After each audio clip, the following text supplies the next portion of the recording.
Welcome to prime time debate. Real హీరోలు real హీరోలుగా మారడం పలు సందర్భాల్లో జరుగుతూ వచ్చింది. అయితే ఒక పొలిటికల్ హీరో జీవిత చరిత్ర అనేక సార్లు అంటే ఎన్టీఆర్ లాంటి మహానాయకుడు, కథానాయకుడు లాంటి మూవీలు బయోపిక్గా తెలుగు తెరపై వచ్చాయి. మహానటి పేరుతో సావిత్రి బయోపిక్ కూడా తెలుగు తెరపై వచ్చింది. కొంతమంది రాజకీయ నాయకుల బయోపిక్స్ కూడా, గాంధీ నుంచి మొదలు పెడితే కొంతమంది రాజకీయ నాయకులు, ఇందిరాగాంధీ లాంటి వాళ్ళవి కూడా బయోపిక్స్ వచ్చాయి, చాలా వచ్చాయి. హిందీలో, తెలుగులో కొంత కల్చర్ తక్కువ ఉన్నాయి, హిందీలో చాలా ఎక్కువ వచ్చాయి. క్రీడాకారులు ఇలా రకరకాలై. అయితే తెలుగులో వస్తున్న ఒక చిత్రం మాత్రం ఇప్పుడు సంచలనంగా మారింది. తన బయోపిక్ని తానే చిత్రీకరించుకుంటూ వెండి తెరపై వచ్చేందుకు సిద్ధమవుతున్నారు ఒక యాక్టివ్ పొలిటీషియన్. ఆయన రాజకీయాల నుంచి పక్కకు పోలేదు. రాజకీయ నాయకుల్లో ఒక సంచలనం, ఆయన రాజకీయ నాయకుడిగా ఒక సంచలనం. ఆ సంచలనం ఇప్పుడు వెండి తెరకు ఎక్కుతుంది. ఎందుకు అంటే రాజకీయాలు పక్కన పెట్టి వెండి తెరపైకి పోతున్నారా, లేకుంటే రియల్ హీరోగా ఉన్న ఆయన ఇప్పుడు రియల్ హీరోగా ఎందుకు మారుతున్నట్టు? రాజకీయాలకు ఇది విరామమా, లేకుంటే హీరోయిజం చూపిస్తూ వెండి తెరను ఏలాలనే ప్రయత్నమా? ఏం చేయబోతున్నారు? ఆ వ్యక్తే మనతో ఉన్నారు. ఆయనే సంగారెడ్డి మాజీ ఎమ్మెల్యే తూర్పు జయప్రకాష్ రెడ్డి, అందరూ ముద్దుగా పిలుచుకునే జగ్గారెడ్డి మనతో ఉన్నారు. జగ్గారెడ్డి గారు, ముందుగా ఇంటర్వ్యూలోకి వెళ్లే ముందు నిన్ననే ఒకటి నేను చూశాను, మీరు రిలీజ్ చేసిన టీజర్. అది వస్తున్న సినిమాలకు, ఒక యాక్షన్ మూవీస్కి ఏమాత్రం తగ్గకుండా కేజీఎఫ్ రేంజ్లో, బాహుబలి రేంజ్లో కనిపిస్తుంది. జస్ట్ ఒక పాట మీ పిక్చరైజేషనే ఒకసారి ముందు చూద్దాం, చూసాక మనం ఇంటర్వ్యూలోకి వెళ్దాం. అక్కడ సినిమా తెరపై, వెండి తెరపై గాంధిస్తుంది. మీరు నిజ జీవితంలో కూడా రాజకీయాల్లో అట్లా గాంధించుకుంటూనే గడిపారు ఎన్నేళ్ళు. విద్యార్థి నాయకుడిగా, తర్వాత మున్సిపల్ చైర్మన్గా, ఎమ్మెల్యేగా, వర్కింగ్ ప్రెసిడెంట్గా, రకరకాల హోదాలో మిమ్మల్ని ఇంటర్వ్యూ చేసే అవకాశం కూడా వచ్చింది. వర్కింగ్ ప్రెసిడెంట్గా నాకు ఇంటర్వ్యూ చేశాను, ఎమ్మెల్యేగా చేశాను, తెలంగాణ ఉద్యమకారుడిగా కొద్ది రోజులు ఉన్నారు, అప్పుడు చేశాను. కొన్నిసార్లు ఉగాది, సంక్రాంతి ఇలాంటి సంబరాల్లో కూడా మీరు కనిపిస్తూ ఉంటారు. అయితే ఇది కొంచెం చాలా డిఫరెంట్గా కనిపిస్తుంది. అదేదో రజనీకాంత్ భాష, లేకుంటే మోహన్ బాబు అసెంబ్లీ రౌడీ ఇలాంటి సినిమాలను గుర్తుకు తెస్తుంది మీ గెటప్ కానీ, ఆ పిక్చరైజేషన్ కానీ. ఏంటి అసలు వెండి తెరకెక్కాలని ఎందుకు అనుకున్నారు మీరు? జయలక్ష్మి పిక్చర్స్ మీదే, మీ కూతురు పేరు మీద ఉన్న పెట్టినట్టున్నారు. ఎందుకు మీ బయోపిక్ని మీరే తీయాలనే ప్రయత్నం ఏంటి అసలు? ఎందుకు అంటే ఇదేం ప్లానింగ్ కాదు, ప్లానింగ్ లేదు, ఆలోచన కూడా లేదు. ఇది అదే నిన్న మొన్న కూడా ఈ మధ్య చెప్పడం కూడా జరిగింది. ఏంటంటే ఒక ప్రైవేట్ ఫంక్షన్లో నేను అక్కడ డిన్నర్ చేస్తున్నా, ఈ డైరెక్టర్ రామానుజం అని పరిచయం చేసుకున్నాడు. వచ్చి, సార్ నేను ఇట్లా, నా పేరు రామానుజము, నేను గత కొన్ని 2-3 సినిమాలు కూడా తీసినాను అని వారు చెప్పినప్పుడు చెప్పుకుంటూనే, నేను కొన్ని సంవత్సరాల నుంచి ఈ వార్ ఆఫ్ లవ్ జగ్గారెడ్డి అని అది ఇట్లా అనుకున్నా సార్, ఇట్లా అని నా ఫేస్తో ఉన్న పోస్టర్ చూపించాడు. కనిపించేది అనుకుంటా, ఇంకోటి ఉంది, ఆ పోస్టర్ చూపించాడు నాకు. అదే ఆ పోస్టర్ చూపించినప్పుడు నేను ఆ వార్ ఆఫ్ లవ్ జగ్గారెడ్డి ఆ పోస్టర్ చూపించినప్పుడు ఎందుకు ఆ సెకండ్ ఆయన కనెక్ట్ అయ్యి, సర్లే కొంత ఆలోచన చేస్తాను నేను అని అన్నది.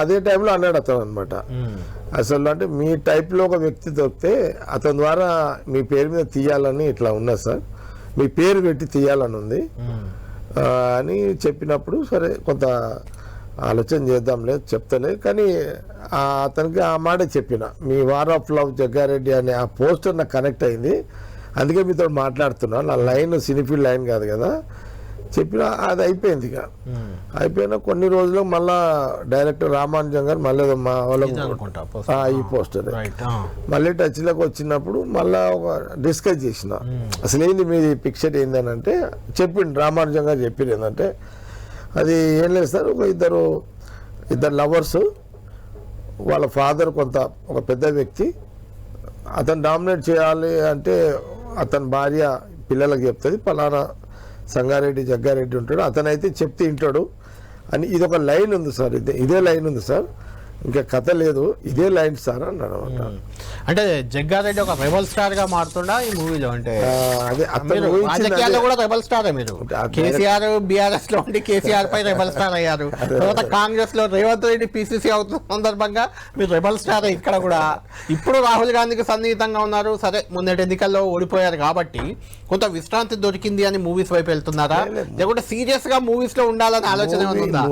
గెటప్ అయితే మీది చాలా బాగుంది, అందులో ఏం అనుమానం లేదు. మూవీ అనేది పర్సనల్ ఇంట్రెస్ట్ కాదు, మూవీ పర్సనల్ ఇంట్రెస్ట్ కాదు, లేదా ఆలోచన లేదు కూడా అది కాదు. కానీ ఆ రామానుజం గారు చెప్పినప్పుడు ఆ వార్ ఆఫ్ లవ్, జగ్గారెడ్డి, ఇద్దరు ప్రేమికులు, మీరు చెప్తే అతను వింటాడు, ఇది ఒక లైన్ ఉంది అని అన్నప్పుడు కొంత కనెక్ట్ అయినాడు. సరే నాకు అనిపించింది కొంత టైం ఇవ్వండి అని అప్పుడు అడిగిండు అనమాట డైరెక్టర్ రామానుజం గారు. ఏంటంటే మీరు చేస్తే బాగుంటుంది సార్ ఇంకా, ఎందుకంటే మీ అన్నప్పుడు సరే అని నేను కొంత టైం తీసుకొని మీకు చెప్తలే అని అన్న. అంటే రామానుజం గారి ఐడియా అయితే బాగుంది, ఎందుకంటే మూవీ అసలు లాంచ్ ఏదో ఆఫీస్ ఓపెన్ చేశారు, లాంచ్ కూడా కాలే ఇంకా, కాకముందే టీజర్ తో మీ ప్రారంభోత్సవం ఆఫీస్ కార్యాలయం ఓపెన్ తో దానికి ఆల్రెడీ క్రేజ్ వచ్చేసింది మూవీకి. అంటే మీరు ఉండడం అనేది అడ్వాంటేజ్ అయినట్టు కనిపిస్తుంది.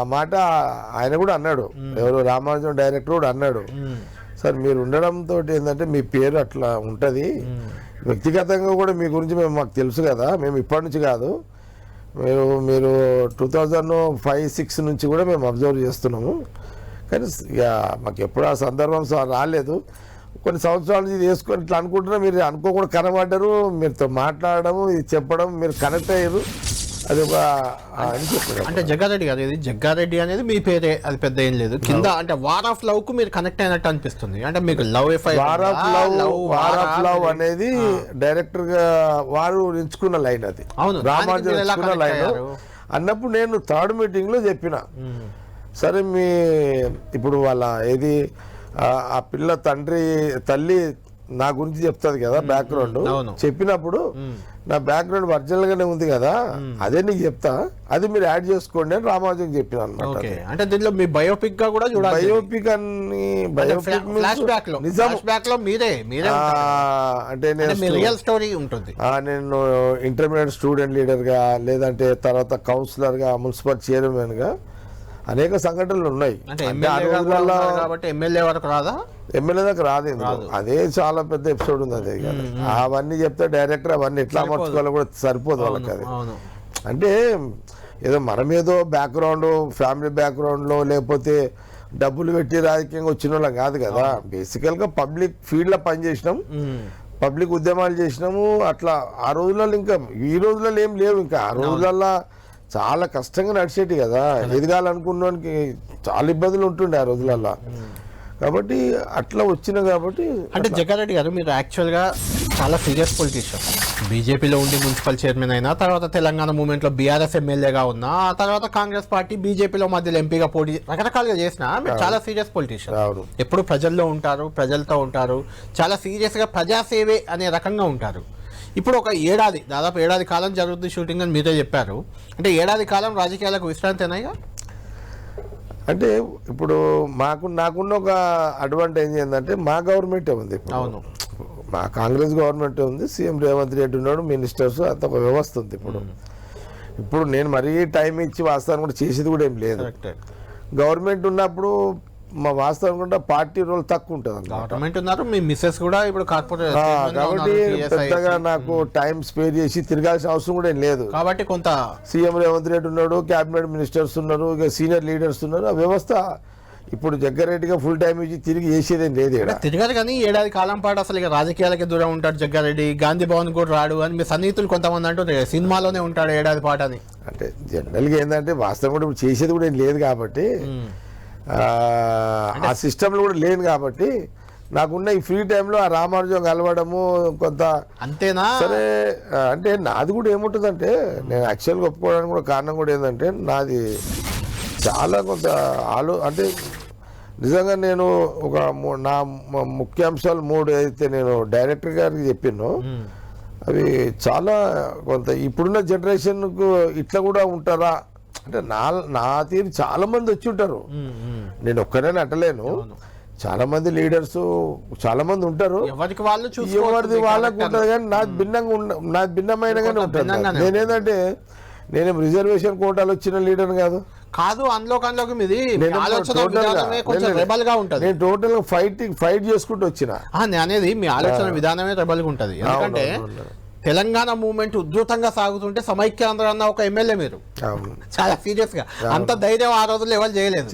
ఇప్పుడు కూడా ఈ మూవీ ద్వారా మీరు ఏం చెప్పబోతున్నారు, ఏం చెప్పాలనుకుంటున్నారు, లేకుంటే ఈ మూవీ ఓపెనింగ్ ఏమన్నా రేవంత్ రెడ్డి గారినో వాళ్ళనో వీళ్ళనో ఇన్వాల్వ్ చేసే అవకాశం ఉందా? తప్పకుండా రేవంత్ రెడ్డి సీఎం సపోర్ట్ అంటే సరే ఏదున్నా వాళ్ళందరూ నాకు శివుడు ఆఫీసులే. సీఎం రేవంత్ రెడ్డి కానీ, ఉత్తమ్ కుమార్ రెడ్డి కానీ, భట్టి కానీ, శ్రీధర్ బాబు కానీ, నా కోమారెడ్డి మాట్లాడుతుంటాడు. మొన్న కోమారెడ్డి కూడా అన్నాడు ఏంది ఎప్పుడే ఏముంది అని. ఇట్లా చర్చ కాంగ్రెస్ పార్టీ జరుగుతుంది ఇప్పుడు. అందరి మధ్యలో అది ఉంటుంది. నేను అందరితోటి బాగానే ఉంటాయి కాబట్టి ఆ ఇబ్బంది ఏమి ఉండదు నాకు. అంటే వాళ్ళతో బాగానే ఉంటాయి కాబట్టి చర్చ మా వాళ్ళు కూడా అంటారు కదా, మా కాంగ్రెస్ నాయకుడు ఒకరు సినిమా తీస్తున్నాడంటే ఆ ఫీలింగ్ కూడా అలా కూడా ఉంటుంది కదా. మీ జిల్లాకే చెందిన విజయశాంతి చాలా ఆమె కథానాయకురాలు, నేషనల్ వైడ్ పాపులారిటీ ఉంది. ఆమె సినిమాలు పక్కన పెట్టి రాజకీయాల్లోకి వచ్చి ఎమ్మెల్సీ అయింది. మీరు రాజకీయాలు పక్కన పెట్టి సినిమాల్లోకి వెళ్తున్నారు. బేసికల్గా ఏంటంటే ఎందుకు అంటే కొంత మనం కొన్ని కాలమే నిర్ణయిస్తుంది. ఇప్పుడు ఆ రోజు నేను ఎందుకు ఆ ఫంక్షన్కి పోయినా, ఆయన అక్కడ ఎందుకు రావాలి, దానికి అంటే దానికి టైం డిసైడే కదా. ఇప్పుడు ఆయన ఏదో ప్లానింగ్ తోడు వచ్చింది కూడా కాదు రామాంజనం. నేను అనుకోకుండా అక్కడ పోయినా అక్కడ అతను ఉన్నాడు, కలిసిండు, పరిచయం చేసుకున్నాడు. ఆ పోస్టర్కి నేను కనెక్ట్ అయినా, నాకు రకరకాల ఆలోచనలు వచ్చినాయి. అరే ఏదో స్టోరీ చెప్పిండు, అరే నిజంగా నాది చాలా కష్టంతో కూడుకున్న ప్రయాణము. స్టూడెంట్ లీడర్గా, కౌన్సిలర్గా, మున్సిపల్ చైర్మన్గా కొంత ఇది చెప్పడం వల్ల ఏమైపోతుంది అంటే సినిమాలు చూపించడం వల్ల ఇప్పుడు డబ్బులు లేకుండా కష్టపడితే లేదా నమ్మకంతో విశ్వాసంతో పని చేస్తే జనం మధ్యలో తిరిగితే ఎలాంటి బ్యాక్గ్రౌండ్ లేకుండా నాయకుడికి ఎదగాలి అనేది ఎంతో మంది దాంట్లో నేను ఒకరిని ఇన్స్పిరేషన్ గా కూడా ఉంటుంది, తీసుకునే అవకాశం కూడా ఉంటుంది. అయితే జగ్గారెడ్డి గారు అంటే ఈ సినిమా ప్రొడ్యూసర్ గా కూడా మీరే మాట్లాడారా ఇప్పుడు? అట్లా ఏముంటది నా ఇది ఏముంటది చెప్పు. అదే జగ్గారెడ్డి నేను అదే అడుగుతుంది, ఎందుకంటే మీ జేబులో 100 రూపాయలు ఉంటే ఎవరు ఉంటారా ఇవ్వడానికి అని చూసే రకం మీరు. మరి ప్రొడ్యూసర్ గా కనిపిస్తున్నారు. దీనికి సినిమా రంగం అంటే చాలా ఖర్చుతో కూడుకున్నది కదా. మనం ఎవరికి ఇబ్బంది పెట్టవద్దు, ఎవరికి భారం కావద్దు, మన వల్ల ఎవరికి ఇబ్బంది రావద్దు. ఇదేమో మనం ఏదో కమర్షియల్ కాదు. రేవంత్ రెడ్డి గారు కూడా అన్నారు జగ్గన్న దగ్గర ఉంటది పాపం ఉండయని. వాళ్ళకి తెలుసు కార్యక్రమాన్ని ఎత్తుకున్నారు. నా సుదీర్ఘమైన నా జీవితం మొత్తంలో ఏ రోజు ఉండి చేసింది లేదు.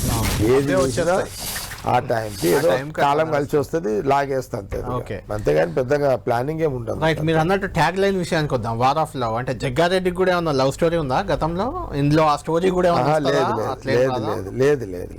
అంటే స్టోరీ లేదా ఇందులో? లేదా, ఇందులో లేదు. లవ్ స్టోరీ ఉంది కానీ ఇందులో లేదు. ఓకే, నేను మా మిస్సెస్ ఇద్దరం అనుకోని లవ్ చేసుకున్నా కానీ ఇందులో లేదు. ఇందులో రాదా స్టోరీ? ఇందులో అది రాదు. జగ్గారెడ్డి గారు అంటే రాజకీయాలు చూస్తున్నాం మనం. అంటే మీరేమన్నా మిమ్మల్ని ఓడిపోయా కూడా మిమ్మల్ని సరిగ్గా వాడుకోలేదు కాంగ్రెస్ పార్టీ, ఎలాంటి అంటే మీకు కీ రోల్ ఏమి ఇవ్వలేదు. ప్రభుత్వం వచ్చింది మీదే, మీరు చాలా పోరాడి ప్రభుత్వాన్ని తెచ్చారు, వర్కింగ్ ప్రెసిడెంట్గా ఉన్నారు అంతకుముందు. అయినా రాజకీయంగా కొంచెం విశ్రాంతి దశలో ఉన్నాం, ఇప్పుడు ఏం లేదు చేయాల్సింది. ఈ ఆలోచనతో సినీ రంగం వైపు వెళ్తున్నారా మరి? ఏం లేదు అట్లా. ఇవన్నీ అనుకొని జరిగినాయి కావు, అనుకోకుండా జరిగిన ఈ విషయాలు ఇవంతా. ఏది కూడా ఇదంతా కాలం నిర్ణయానుసారంలో భాగమే అంతా. అంటే కంటిన్యూ అవుతారా మరి? ఈ రోల్ క్లిక్ అయ్యి, ఈ మూవీ హిట్ అయ్యి, జగ్గారెడ్డికి క్రేజ్ వచ్చి పెద్ద పెద్ద దర్శకులు, నిర్మాతలు వస్తే ఒకటి కళ్యాణ్, జనరల్గా ఏంటంటే నా నడవడిక, నా పద్ధతులనే నాకంటూ ఒక స్థానాన్ని ఏర్పాటు చేసుకున్నా. కొత్తగా సినిమాతో చేసుకునేది ఏముంటుంది. నేను యాక్చువల్గా నేను వాస్తవాలకు దగ్గర ఉంటా, నిజానికి పక్కకు ఉంటా, ఉన్నది చెప్తా. కొందరు నచ్చుతారు, కొందరు నచ్చరు. అంటే అదే అంటున్నా, ఈ ఒక్క సినిమాకే జగ్గారెడ్డి పరిమితం అవుతారు. నా లైన్ సినిమా కాదు కదా. నా లైన్ అతను డైరెక్టర్ అడిగిన దానికి నాలోని 3 అంశాలను డైరెక్టర్ జోడీకరిస్తున్నా. ఇది ఒక మెసేజ్ సినిమానే పోతుంది. అవసరం ఉన్న వాళ్ళు వాడుకుంటారు, అవసరం లేని వాళ్ళు వాడుకోరు. దీనివల్ల నేనేం పెద్ద అడ్వాంటేజ్ తీసుకునేది ఏం లేదు దీంతో.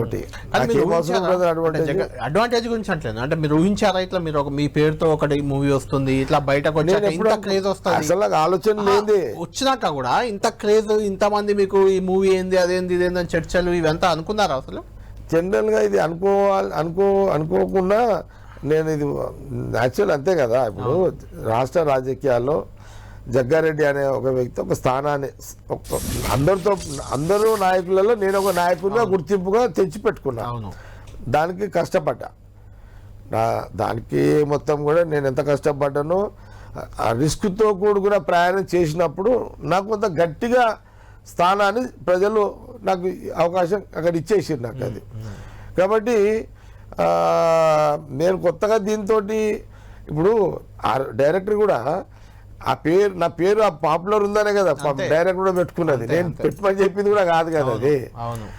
ఆ డైరెక్టర్ అనుకున్నాడు. అసలు నాతో సినిమా చేయాలని కూడా అనుకోలేడు ఆయన.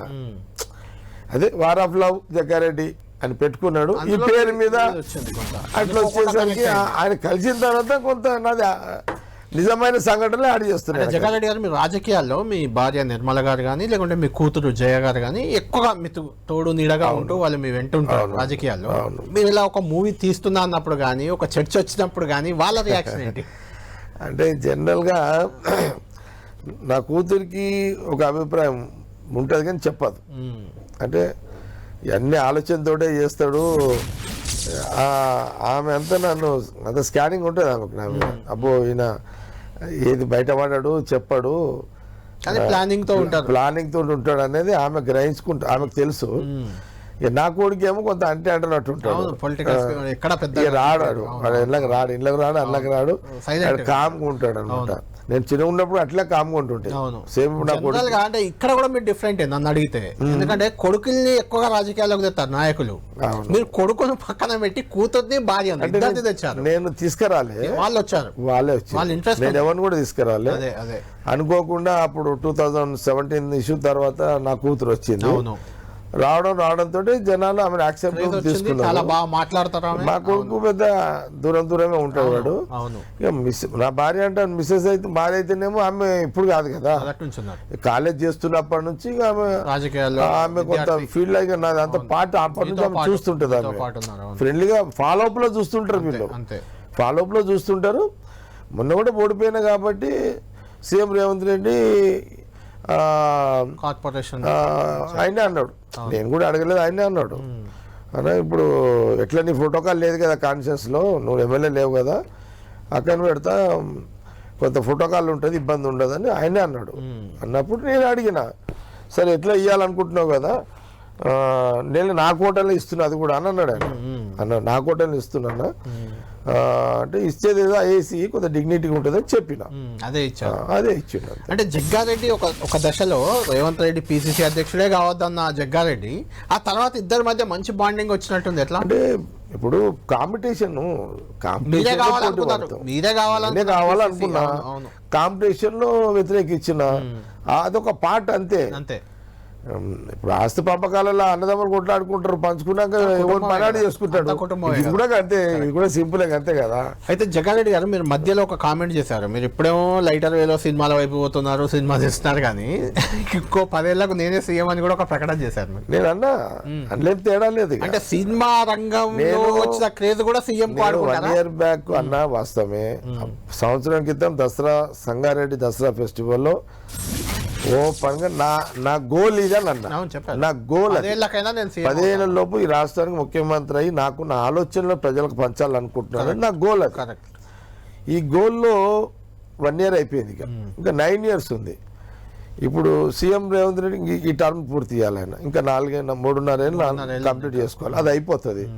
దాని తర్వాత ఆయనకు మళ్ళీ గోల్ ఉంది కదా, మళ్ళీ 5 ఏళ్ళు ఆయనే ఉండాలని ఆయన లైన్ ఉంది అన్నది. దాని తర్వాత ఏముంది మళ్ళీ ఆయన ఇంకా ఆయన ఉత్తమ్ కుమార్ రెడ్డి కూడా అందరూ ఉంటారు, చాలా మంది ఉంటారు లైన్ లో. అని చెప్తున్నా, ఉన్న రెడ్డిలలో ఫస్ట్ ఆయన, సెకండ్ ఈయన. నేను చాలాసార్లు కూడా అన్నా, సరే ఈ టర్మ్ అయితే ఆయనే ఉంటాడు కదా, ఈ కంప్లీట్ చేస్తాడు ఆయన, ఇంకో టర్మ్ మళ్ళీ ఆయన ఉంటాడు, నువ్వు కూడా ఉంటావు. ఈ మధ్య ఒక కామెంట్ మీరే విని ఉంటారు, తెలంగాణకు చివరి రెడ్డి సీఎం రేవంత్ రెడ్డి, ఇక తర్వాత వచ్చేదంతా బీసీ సీఎంలే అని ఒక టాక్ నడుస్తుంది బయట, విన్నారా? అంటే ఒకటి అంటే మీ ఎమ్మెల్సీ తీన్మార్ మల్లన్న అన్న కామెంట్ ఇది. నేనేమంటున్నా అంటే ఎవరో అన్నది వదిలేసేయండి, కాంగ్రెస్ పార్టీలో ఈ స్వతంత్రం రేవంత్ రెడ్డి సీఎం కావాలనుకున్నాడు, అయ్యిండు. ఇంకా కావాలనుకున్నప్పుడు ఉండే అవకాశాలు కూడా ఉంటాయి. ఉత్తమ్ కుమార్ రెడ్డికి లైన్ ఉంది. ఎస్సీ రిజర్వేషన్ అయితే అక్కడ బట్టి కావాలని ఉంటుంది, లేకపోతే ఇంకెవరికో కావాలని ఉంటుంది. ఏమైనా అవకాశం వస్తే రేపు ఫ్యూచర్ సంగతి చెప్తున్నా, ఇప్పుడు సంగతి చెప్తలేదు నేను. ఇప్పుడు ఈ టర్మ్ అయిపోయింది ఇక నెక్స్ట్ గవర్నమెంట్ మళ్ళీ కాంగ్రెస్ రావాలనేది ఒక లైన్. ఆ లైన్లో వచ్చేది వీళ్ళందరూ ఉంటారు మళ్ళీ కన్ఫ్యూషన్. ఇప్పుడు శ్రీధర్ బాబు ఉన్నాడు, అడిగాడు ఆయనకు అవసరం లేదు, కాంపిటీషన్లు ఉన్నాడు. కొన్ని ఇప్పుడు రోషే గారు అనుకున్నామా? అనుకోలేదు. ఇప్పుడు ఏం జరిగినా 5 ఏళ్ల తర్వాతనే, 5 ఏళ్ల లోపు ఏమి ఇవన్నీ ఏమి ఉండవు. 5 ఏళ్ల తర్వాత మళ్ళీ మేము గవర్నమెంట్ తెచ్చుకోవాల్సిందే. అంటే 5 ఏళ్ల తర్వాత జగ్గారెడ్డి గారు మీరు జనంలో ఉండే నాయకుడు, జనంతో కలిసి ఉండే నాయకుడు, కాంగ్రెస్ పాయింట్ చెప్తున్నా. ఇక ఇప్పుడు రేవంత్ రెడ్డి వ్యవహారం ఈ 5 ఏళ్ళు ఇంకా 4 ఏళ్ళు పూర్తి అవుతుంది. మళ్ళీ దాని తర్వాత వీళ్ళందరూ ఉడవాలి కదా నాకు. అవును, ఎవరు ఉత్తమ్ కుమార్ రెడ్డి కానీ ఇంకా ఎవరెవరు అనుకుంటున్నారు అంతా ఉడవాలి. మీ దాకా వస్తుంది. నేను ఎవరు కాంపిటీషన్ కూడా కాదు కదా. అందరు చల్లబడ్డాక నేను దిగుతా రంగంలోకి. దాంట్లో పెద్ద అయితే ఇప్పుడు ఆల్రెడీ నా ఏజ్ 58, నాకు 9 ఏళ్ళు ఏమున్నది, ఇంకా 15 లోపుగా పడతా. అటు ఏమన్నా తేడా వస్తే కాలం నిర్ణయంలో. రైట్. అయితే ఇప్పుడు ఆల్రెడీ కాంగ్రెస్ ప్రభుత్వంపై కొంత హామీలు అమలు చేయాలని అదని ఇదని రకరకాలుగా వస్తుంది కదా. ఈ నేపథ్యంలో నెక్స్ట్ 5 ఏళ్లకు మళ్ళీ గెలవడం, ఆ తర్వాత 10 ఏళ్లకు మళ్ళీ గెలవడం అవుతుందా? కేసీఆర్ లేకుంటే బీజేపీ సైలెంట్ ఉంటాయా? నేనేమంటున్నా అంటే నిన్న కోపము ఈరోజు ఉండాలి, ఈరోజు కోపం ఉండాలి. నేను ఒక వ్యక్తికి అంటే నేను ప్రధానంగా ఏమంటున్నా అంటే ఇప్పుడు మేము చాలా క్లారిటీగా ఉన్నాం, కాంగ్రెస్ గవర్నమెంట్ క్లియర్గా ఉన్నాం. ఇప్పుడు ఆర్థికంగా డబ్బులు లేవు అనేది ఆ రోజు రాష్ట్ర ప్రజలకు తెలుసు, కాంగ్రెస్ పార్టీకి తెలుసు, రాష్ట్రంలో ప్రజలందరూ కూడా తెలుసు. ఇప్పుడు ప్రభుత్వము ఆర్థికంగా లైన్ కాంగ్రెస్ గవర్నమెంట్ రాకముందే తప్పింది. ఆ ఆర్థిక వ్యవస్థని లైనప్ చేసుకుంటూ పథకాలను అమలు చేసుకుంటూ ఇప్పుడు ప్రయాణం జరుగుతుంది. ఇప్పుడు సీఎం రేవంత్ రెడ్డి ఎప్పుడైతే ఇప్పుడు 31,000 కోట్లలో 22,000 కోట్లు క్లియర్ చేశాడు, రుణమాఫీ చేసేసాడు. 10 ఏళ్లలో చేయని కేసీఆర్ 20 అంటే ఒక 1 ఇయర్లో కంప్లీట్ చేసిండు కదా. చేసిన క్రమంలో ఇప్పుడు 10 మంది బంతి ఉంటుంది, బంతిలో 10 మంది కూర్చుంటారు. 9 మందికి అన్నం పెట్టినాము, ఒక్కరికి అన్నం అందలే. కాబట్టి 9 మంది తిన్నారు, కడుపుండింది కాబట్టి వాళ్ళు వెళ్ళిపోయారు. ఆకలి తిడుతుంటాడు కదా. ఇప్పుడు మీడియాకి అదే ఫోకస్ చేస్తారు. ఓవర్కమ్ అవుతారా?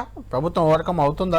9 మంది ఎక్కడైతే తెలుసా, ఈ 9 మంది అన్నం తిన్నోళ్ళు కూడా ఆ ఒక్కడు తిడుతుంటాడు చెప్పలేడు, ఎందుకంటే అతను కూడా ఇలా తిడతాడు. అరే మీ కడుపు నిండింది కదరా, మీరు అట్లే మాట్లాడతారా, ఇప్పుడు నాకు ఎండుతున్నదిరా అని అంటాడు. కాబట్టి 9 మంది ఏం చెప్పలేరు పాపం, వాళ్ళు కూడా ఏం చేయలేరు. మీరు ఏం చూస్తారు ఎంతసేపు? 9 మంది చూడరు మీరు, మీడియా మీరు ఒక్కరే చూస్తారు తిట్టండి. కరెక్ట్. రైట్. ఫైనల్ గా సినిమా విషయానికి వద్దాం, కంక్లూడ్ చేద్దాం. ఈ సినిమా షూటింగ్ ఎక్కడ అనుకుంటున్నారు? ఏడ జరగబోతుంది? దీని రిలీజ్ ఎప్పుడు? ప్రారంభోత్సవం ఎప్పుడు? డైరెక్టర్ రామాజన్ కథ మీద దిగుతున్నారు. వాళ్ళు కథ అంతా స్టార్ట్ చేస్తారు. బహుశా వాళ్ళు 1 మంత్ ఏదో టైం పెట్టుకున్నారు.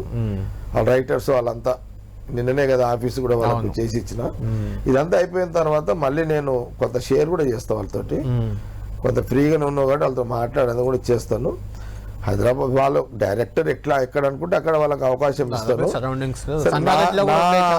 నాకు జరిగిన సంఘటనలు అయితే సంగారెడ్డిలో కొన్ని ఉంటాయి. ఇది నా రోల్ వచ్చినప్పుడు సంగారెడ్డి స్పాట్లు కూడా ఉంటాయి. దాన్ని ఇన్సిడెంట్ జరిగిన స్పాట్లు కూడా ఇందులో ఒరిజినల్గా ఎక్కడైతే ఇన్సిడెంట్ జరిగిందో కొంత అధికారులకు నాకు గొడవ కావడము, నా మీద అటాక్ చేయడం, నేను అటాక్ చేసిన సంఘటనలే కదా, ఇవన్నీ కూడా సంగారెడ్డిలో చేయడం జరుగుతుంది. నెక్స్ట్ ఇయర్ అనుకుంటున్నారా? వచ్చే ఉగాది మన ప్లాన్. వచ్చే ఉగాది మన ప్లాన్. రైట్. జగ్గారెడ్డి గారు, ఆల్ ది బెస్ట్ మీకు. మీ సినిమా కూడా మీ రాజకీయ జీవితం లాగే సినిమా కూడా ట్విస్ట్ల మీద ట్విస్ట్లతో చాలా సక్సెస్ఫుల్ గా నడవాలని మేము కూడా కోరుకుంటాం. ఆల్ ది బెస్ట్ అండి. Thank you. మొత్తానికి జగ్గారెడ్డి గారు అనుకున్నట్టు కాంగ్రెస్ ప్రభుత్వాన్ని అధికారంలోకి అయితే తేగలిగారు, కానీ ఆయన సంగారెడ్డిలో ఓడిపోవడంతో ఆయన కొంత విశ్రాంతి దొరికినట్లుంది. ఈ సమయాన్ని సినిమా వైపు మళ్లించారు. సినిమాల్లో కూడా తన మార్కు చూపించేందుకు రెడీ అవుతున్నారు. చూడాలి వెండి తెరపై జగ్గారెడ్డి హవా ఎలా ఉండబోతుంది. నిజమైన హీరోలు అంటే రియల్ హీరోలు ఎవరైతే వెండి తెరపై ఉన్న రియల్ హీరోలకి పోటీగా జగ్గారెడ్డి కూడా మారబోతున్నారా, లేకుంటే ఆయన రాజకీయాల్లోనే మళ్ళీ ముఖ్యమంత్రి కూడా ఆయన టార్గెట్గా ఉంది కాబట్టి రాజకీయాల్లో మళ్ళీ బిజీ అవుతారా ఈ మూవీ తర్వాత? ఎలా ఉండబోతుంది జగ్గారెడ్డి పైన అనేది మనం వేచి చూడాలి. ఇది ప్రైమ్ టైం డిబేట్.